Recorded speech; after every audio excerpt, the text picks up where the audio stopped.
چہرے کی صفائی پہ اب بات کریں گے ہم، کیونکہ چہرے کے بارے میں ہم سب سے زیادہ فکر مند ہوتے ہیں، چہرے پر ہم سب سے زیادہ توجہ کرتے ہیں.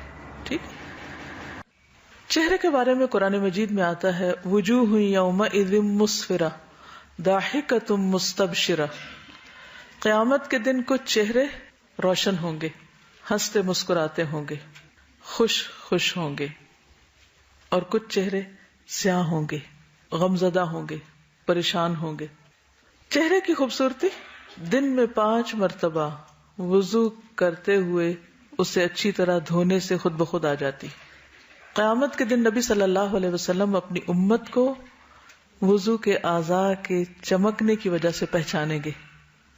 جو شخص یہ چاہتا ہے کہ اس کے چہرے کی چمک بڑھ جائے وہ کیا کرے؟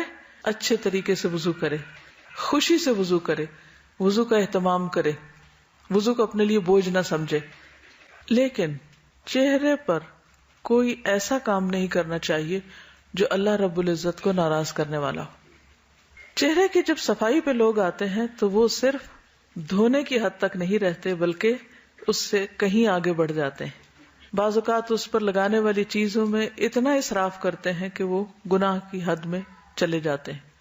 بعض اوقات اس صفائی میں سب کچھ چہرے سے نوچ ڈالتے ہیں بلکہ اپنی مرضی سے اپنی شکل میں کمی بیشی کرنے لگتے ہیں، جن میں بھویں بنانا وغیرہ یا پورے چہرے کے بال اکھاڑنا شامل ہے. اس سے منع کیا گیا ہے. ہر ایج کی اپنی ایک خوبصورتی ہوتی ہے. جو بچپن میں بچوں کے چہرے پہ خوبصورتی ہے اس کا اپنا ہی ایک حسن ہے یا اپنا ہی ایک انداز ہے. پھر بچے جب گرو کر رہے ہوتے ہیں، دانت ٹوٹے ہوئے ہوتے ہیں تو دیکھنے میں وہ نہیں ٹھیک لگتے مگر اس کے بھی ایک حسن ہے. پھر جب وہ جوان ہو جاتے ہیں ایک اور خوبصورتی ہے. پھر بڑھاپے کا اپنا ایک وقار ہوتا ہے. تو میرا خیال ہے کہ بدلتے حالات کے مطابق اپنے آپ کو ایڈجسٹ کرنا اور اس کو ایکسپٹ کرنا یہ بھی ضروری ہے. بیماری کا علاج اور اس کے اوپر رقم خرچ کرنے کا تو جواز ملتا ہے، لیکن اپنے جسم کو ایسے تجربات کی نظر کرنا اور پھر اس میں اس طرح کی تبدیلیاں کرنا درست نہیں. اگر یہ خلق کی تبدیلی میں نہیں آتا تو پھر کیا آئے گا؟ کیا اپنا گلا کاٹ کے کسی اور کا اپنے اوپر لگانا؟